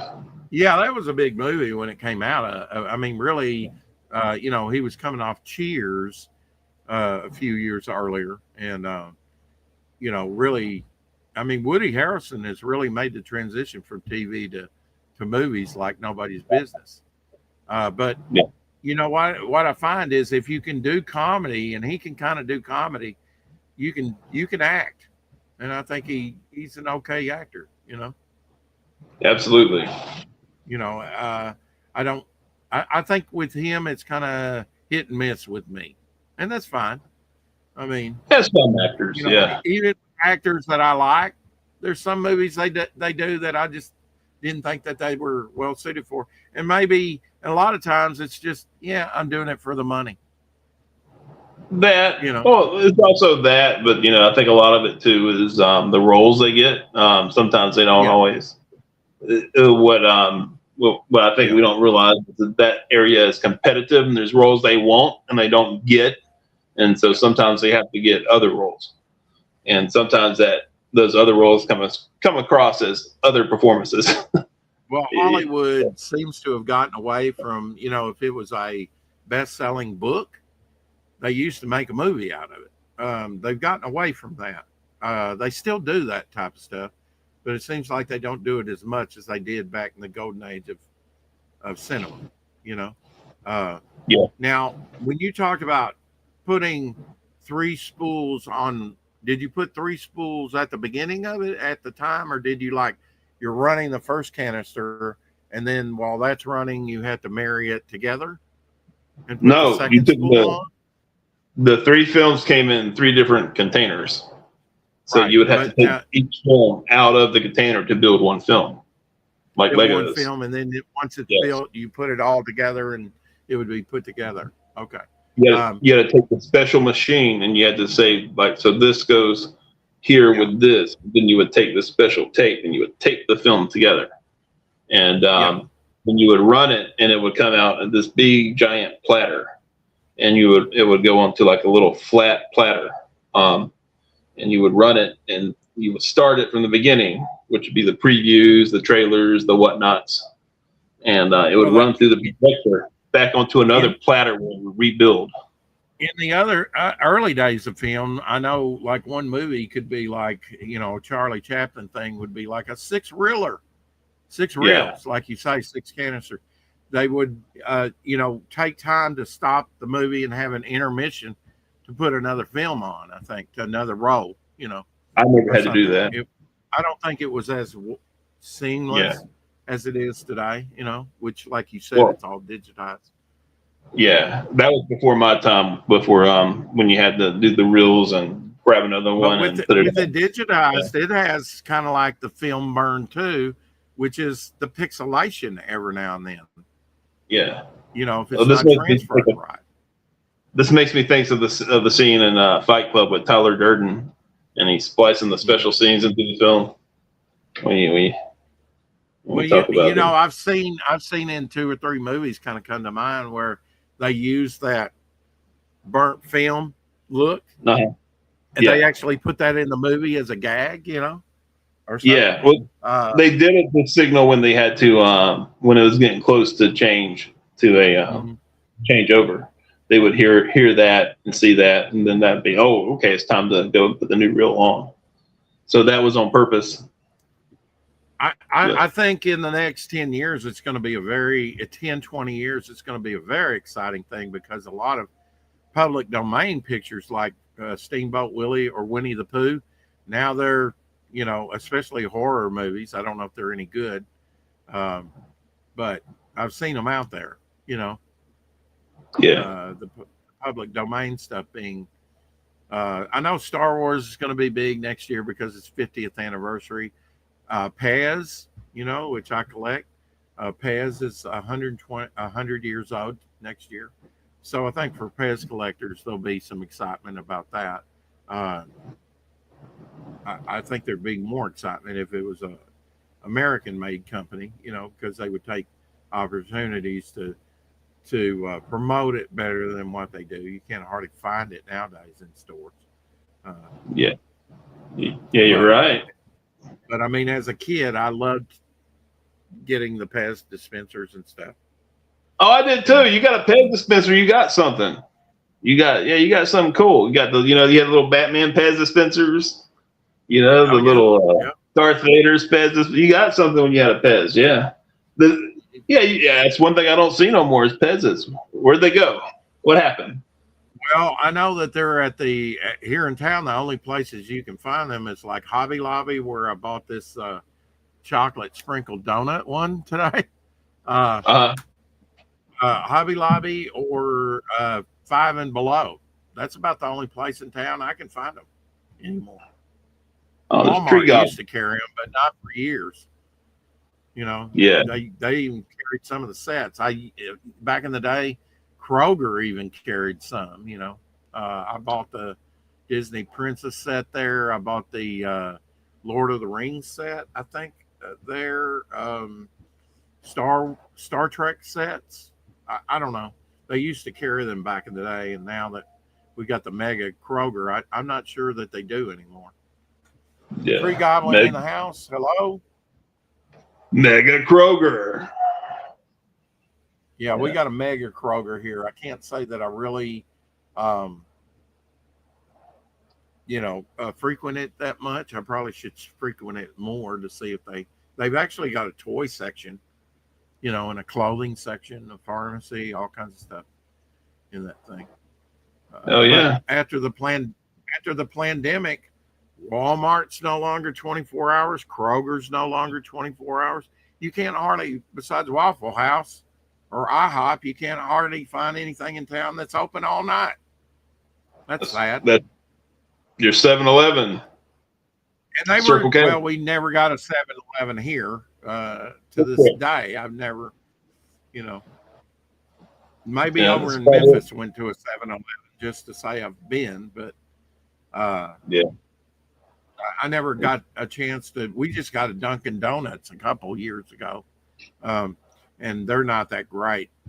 But we got Krispy Kreme, and we got a local donut place as well. Raul NT in the house. Cool. The shadow is back. Yes, he is. Yes. What's up, Raul? Got a brand new knee. He got knee replacement. And I'm glad he did. He's still got one more knee to go. There you go. Donuts are bad for you. Yeah. Yeah, they are bad for you, but they're so delicious. Oh, they're so lush. If donuts are bad for you, then you be bad to donuts. Yeah. I don't know what that means. I'm on a diet. I'm only eating the whole donut host. Yeah. That is a thing. Although I don't think that maybe they've exploited donut hoes like they could, I only see like maybe blueberry, regular chocolate, maybe, but I don't see a great variety of flavors in the donut hoes. I think they could really exploit that, and have nothing but donut hoes. Oh man. Where I grew up at, we had this 24-hour Krispy Kreme, and they would make donuts in front of you. They had like the little where they made them, and they went there. Yeah, it was open. You see it. It's covered in glass, so you can sit, drink your coffee, eat your donut, and watch them make donuts.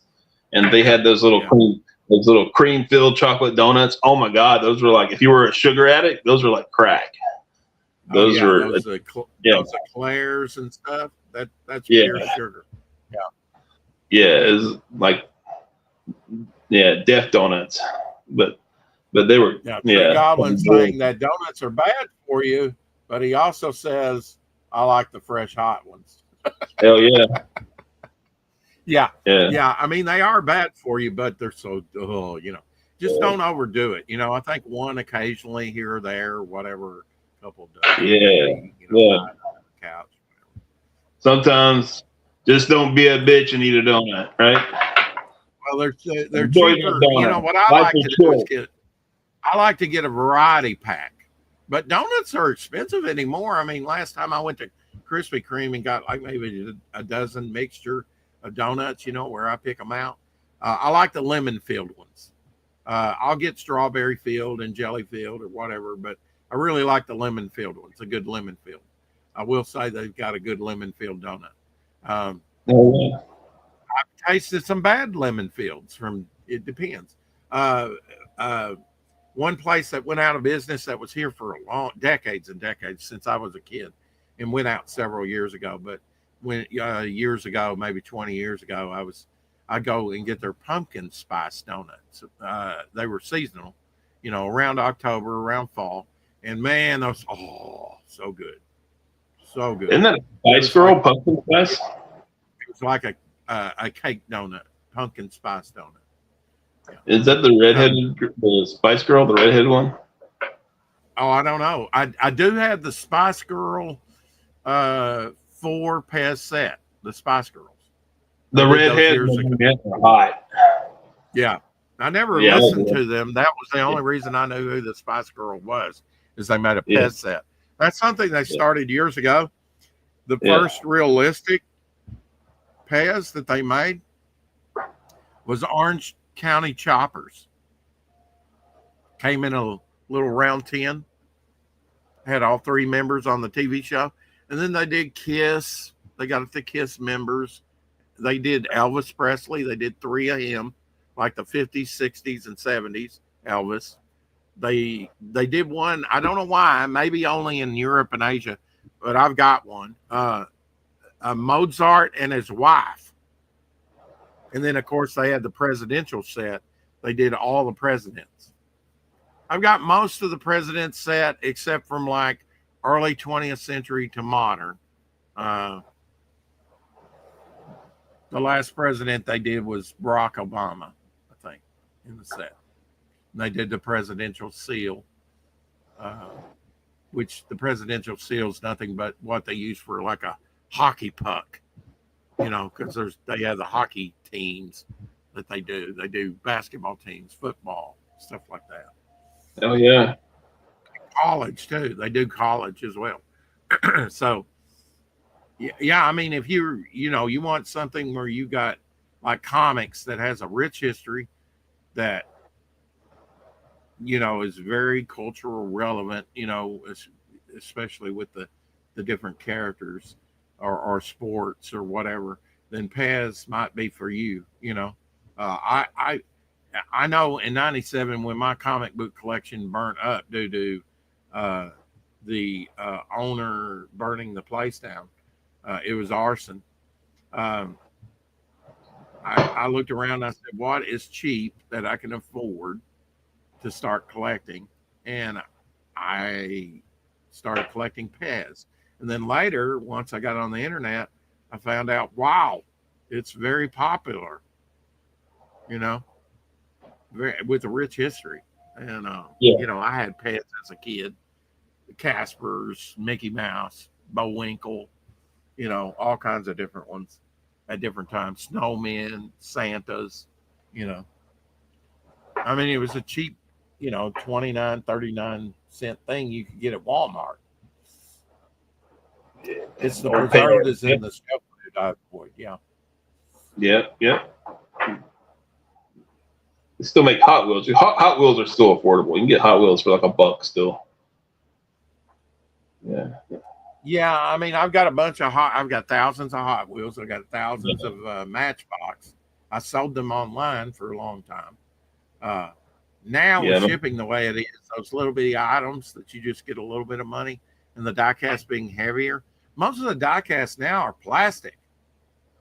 You can't find a bit of die-cast in them. I still get a Hot Wheel. If we're in a store and I see like a Knight Rider or an A-Team Hot Wheel, it's a cheaper toy you can buy. Absolutely, yeah.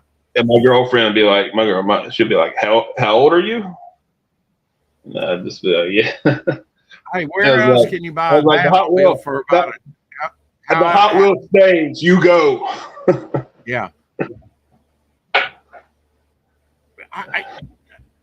I don't get that. You know, I mean, I want to stay young in my mind. You know, I want to not lose that childlike wonder quality to my life. And I think for men, it's different with toys and action figures. We call them action figures and not dolls. Yeah.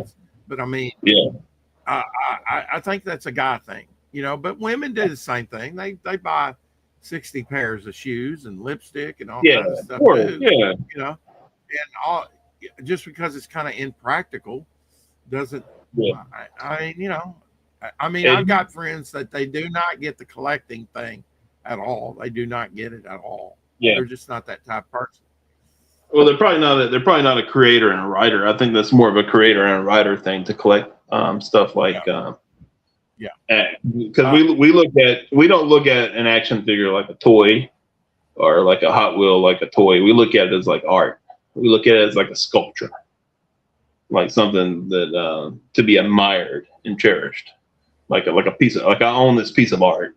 And I think a lot of people who own comic books they're the same way. I own this book. I own a piece of art. You know, it's a piece of art that I own and I get to keep and I get to enjoy it and pull it out whenever I want. You know, that could be misconstrued, but we won't go into that. Anyway. I apologize for nothing. This is a non-apologetic Friday. This is no apologies Friday. I apologize for nothing. Yeah, Tree Goblin says women buy 70% of consumer products. That's why marketers love them. Yeah. And, you know, look, man, I make no apology. I bought the original Ben 10 collection. This thing was like $80. But, you know, it had content that I didn't previously have. And I will rewatch these from time to time.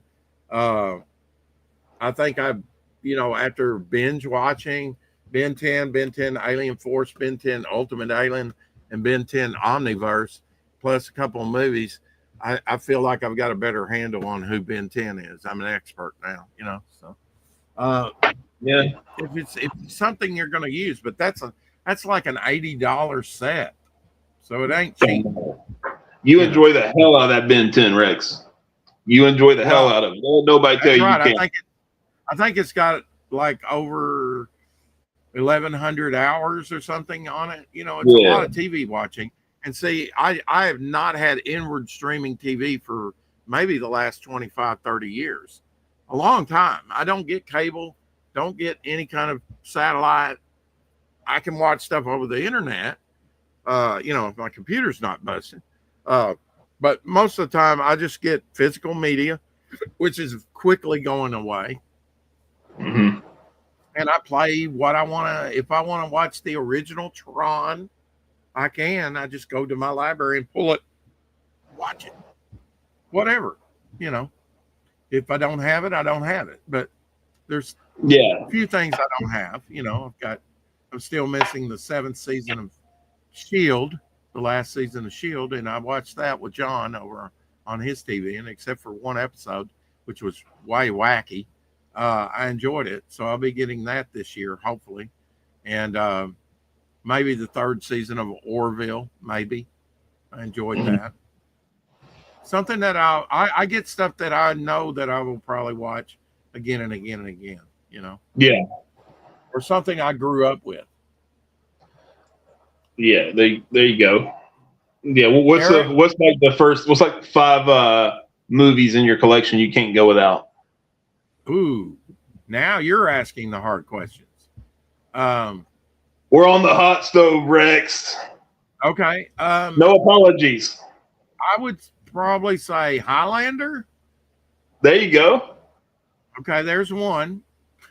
Only 4 more to go. Flash Gordon. Gordon's alive. I guess you got to include Star Wars. Come on. There you go. Wizard of Oz. Come on. You got to do Wizard of Oz.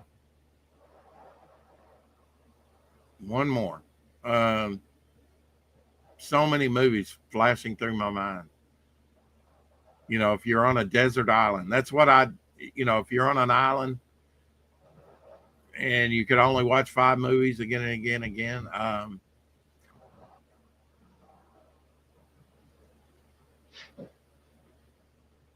There's no wrong choices. Yeah, but I want to give you truthful answers. You know, trying to think of a good superhero movie that was, let's just say Rocketeer. There you go. A good movie. I've not seen that. There we go. Kid.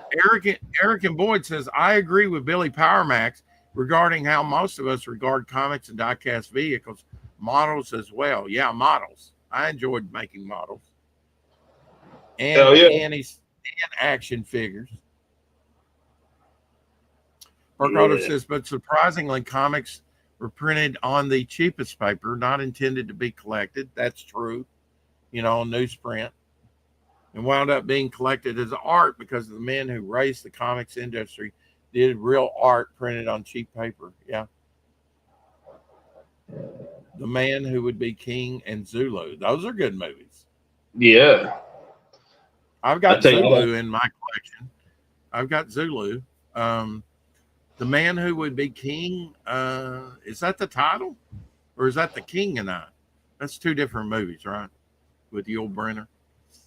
The Man Who Would Be King. Yeah, I think I know who that is. Yeah, I think I might even have that in my collection.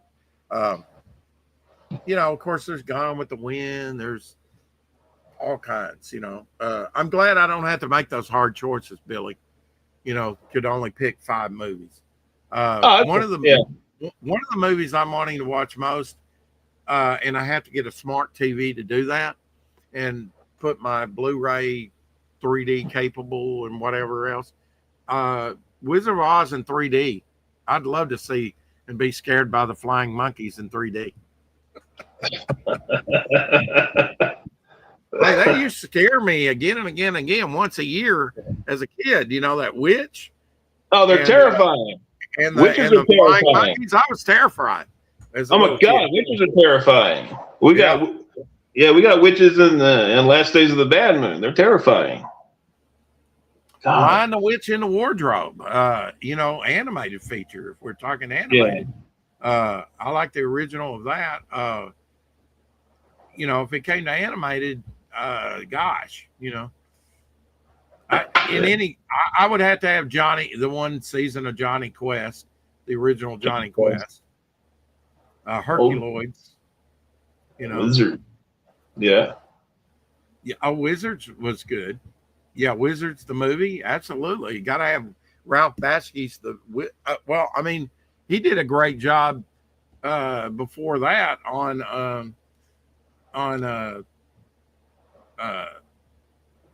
the J.R. Tolkien's stuff. Help me out here. There you go. J.R. Tolkien, yeah. But I mean, man. Some of that was scary as a kid. And I was an older kid then when that came out. But Tombstone, I ain't seen Tombstone in a while. I gotta watch Tombstone. Tombstone? Oh yeah, Tombstone's a great movie. That's a movie that would be in my top 5. I didn't say Braveheart. They Were Soldiers, done by Mel Gibson. Very good movie about Vietnam. And if you want a role model for a family and everything, if you've not seen They Were Soldiers with Sam Elliott and Mel Gibson, great movie. I will tell you what I started watching the other day, Rex, was remember this old TV show, Tour of Duty? Remember Tour of Duty? Yeah. I started watching it. Yeah, great show.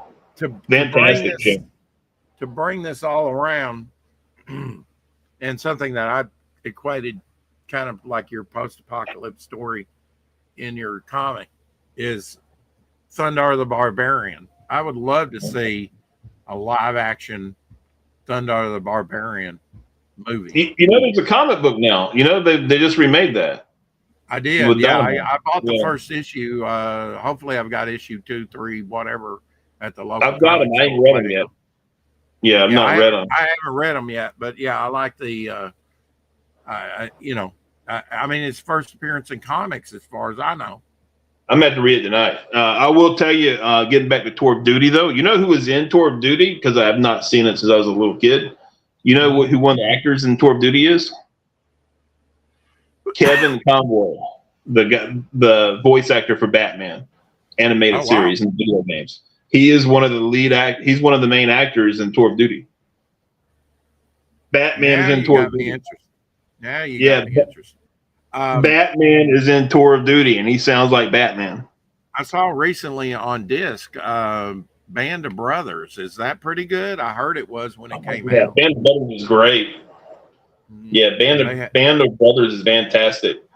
I passed on it, but I know there was a lot of buzz at the time when it was out.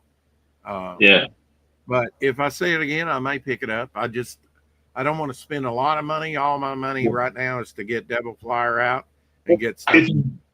If you've got Tubi, if any of you guys got Tubi and you want to watch some good shows that you've never seen, the old shows, Miami Vice is on Tubi. I highly recommend Miami Vice. If you've never watched the old 80s show, watch it. It's great. and Tour of Duty from 1990. I think it ran from 1990 to 1993. Or it is fantastic, and Batman's in it. Kevin what's his name? Conboy is in it. I did not know that. Yeah, he passed away a year or so ago. He just passed away. Batman and Tour of Duty. Did a lot of voice acting, voice of Batman. Not in every DC feature, but he did a lot. It's interesting when it comes to voice work. Michael Dorn from Star Trek has done a lot. Clancy Brown. Conroy. Kevin Conroy. Yeah, I butchered it, Eric. I did not know that he actually did some, live action, acting. Yeah. Like that. Yeah. It's cool. Yeah, I watched the first episode of Tour of Duty. It was fantastic, man. It blew me away how good it was. Because it's one of those things that came on when I was a little kid. I was a little kid when it came on. And I just started rewatching it. And it's fantastic. Great show. Tubi's good, man. If you got Tubi, you can get on Roku. They've got all of them old shows that are hard to find. Yeah. I do not have that. Like I said, I don't have any inward streaming. I do physical media. Sometimes watch something a decade or 15 years later, 20 years later, but I take note of it at the time. And usually when it releases in at a good price point out on disc or something, I'll pick it up. But yeah, that's going the way of the dinosaurs. It's kind of pretty much online streaming and whatnot nowadays. It's pretty sad to see, even though I do see some LPs. And I did see a news thing recently that Walmart.com that you could, they're going to start carrying VHSs. I can't think that's going to be, they're going to start carrying some of that. And now it may be only on their online, but look for, if you're a VHS fan, I've got a VH player. I don't know why anybody would want to, maybe just to buy a title you like to re-experience it in that format. Why not? And it may have new cover artwork.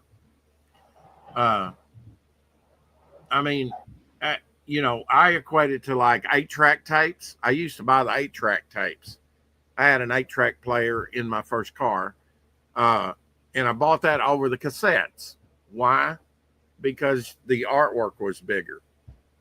Eric says the Stargirl show is on Tubi. I will not admit to liking Stargirl. I will not admit. I did.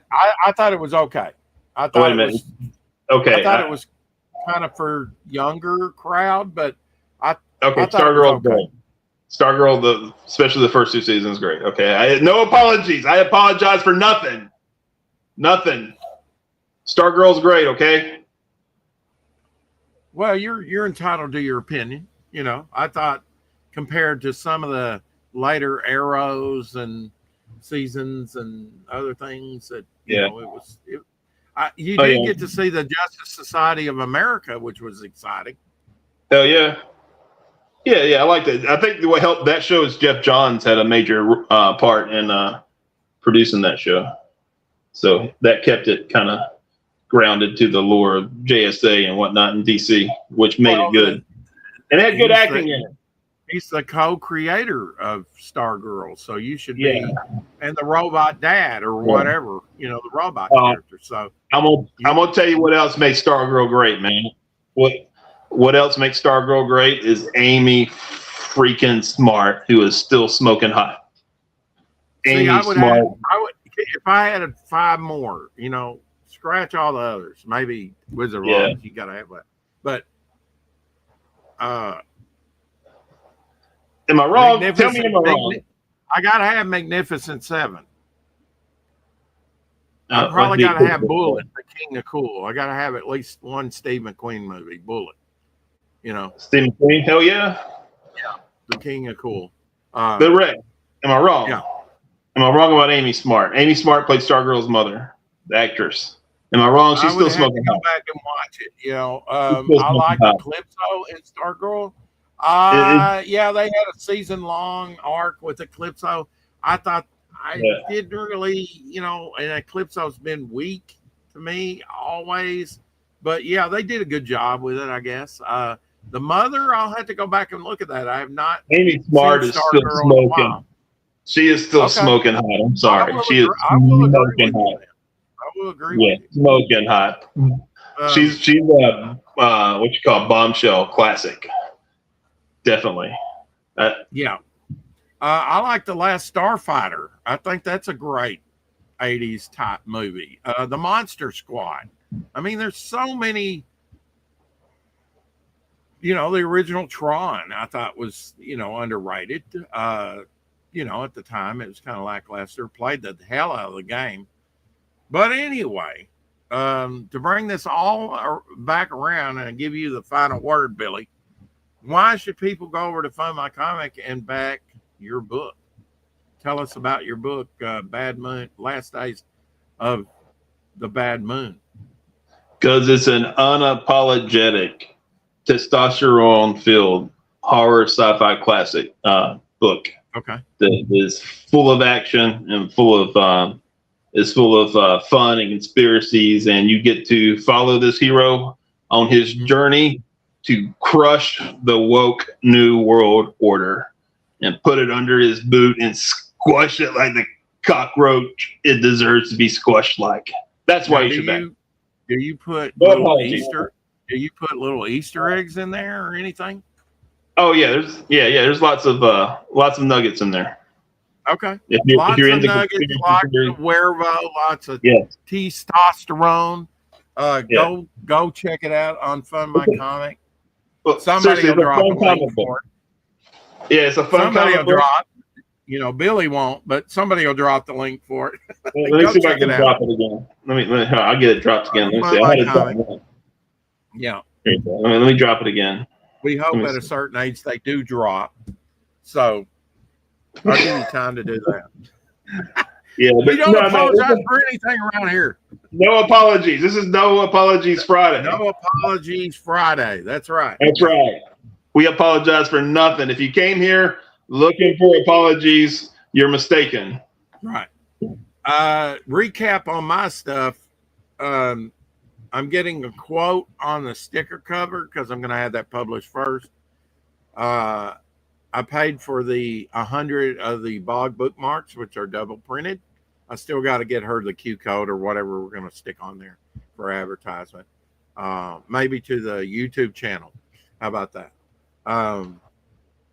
Use it for advertising. I'd love to have a website. Maybe we'll look into doing that. I paid for the bookmarks, and I paid for 150 more sketch cards to be printed up because she already slided me 50 and owed me 50. And I said, well, I'll just put it in another order. And if I order of over 100, I get a price break with them. So, and I thought, well, I can use that many sketch cards. I'm creating characters all the time. So, I'll send your cards. Your cards are great, man. I like your cards. Yeah. And I think you're a big proponent of the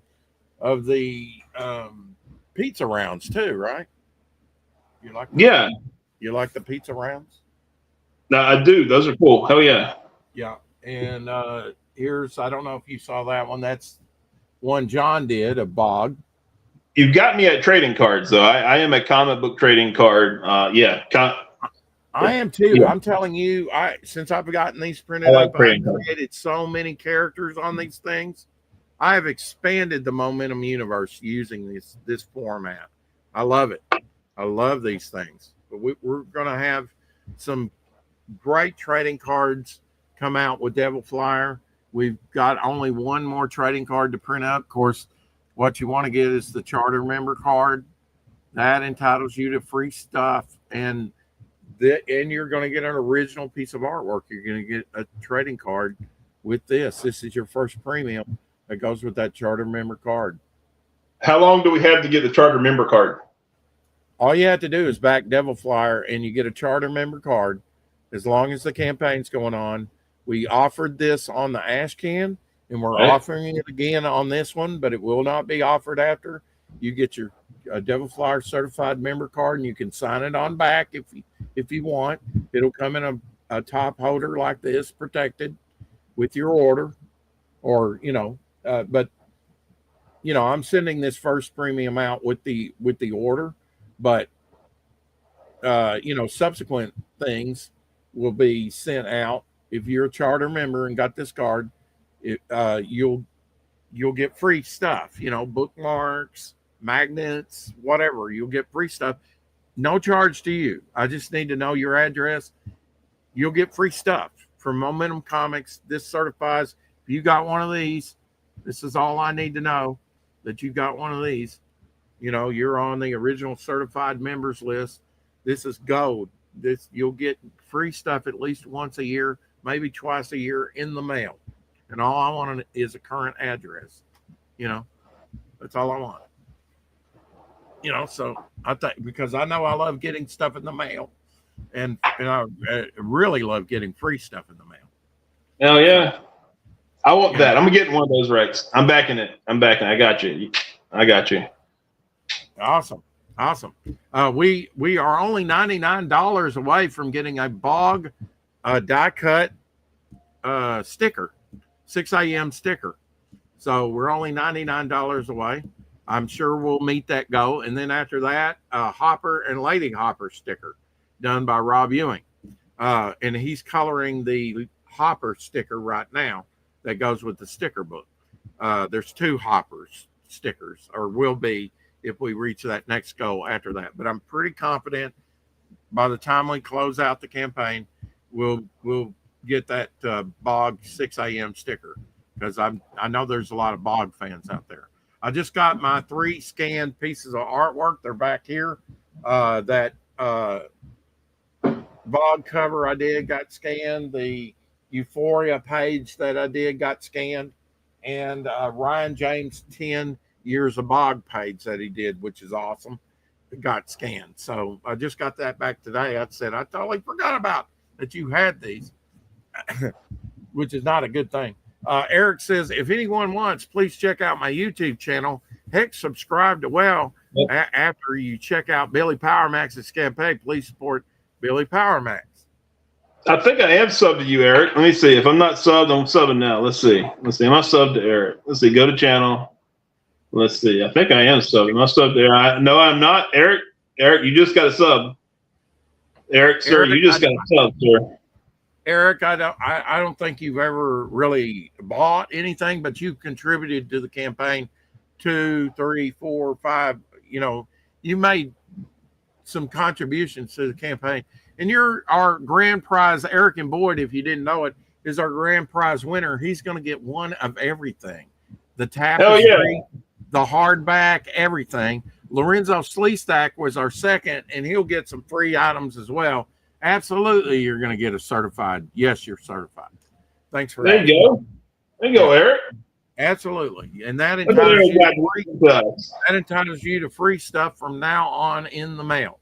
And I thought, why can I send out? I want to do decoder rings. Remember decoder rings back? Yes. What? Yes. Don't give it to him yet. We got to ask him an important question. Okay. Don't give nothing to him yet. Eric, are you apologetic? Let's see if he answered. Are you apologizing, Eric? No apology Friday now. Eric, let's see if he gets the answer right. Yeah. Then you give him everything. Eric, are you apologizing? Says you've already plenty going on right now, Rex.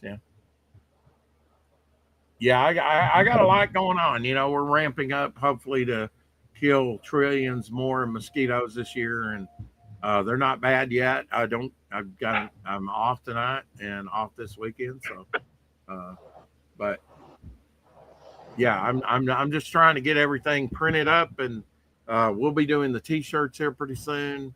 The acrylic standee, anything else besides the books, because I've still got artists working on the books, and the letterer's got to do his thing. I've got a colorist, so it'll take a little while, but we're getting No, there. there you go. No apologies. There you go. That's right.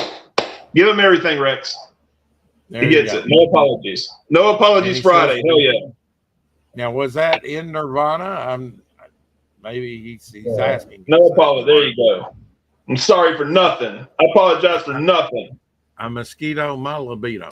So anyway, my children loved Nirvana growing up. They were in that grunge area, you know. I think their ages were like 6, 4, and maybe a little bit about that. About 8, 6, and 4, something like that. I don't know. They love Nirvana.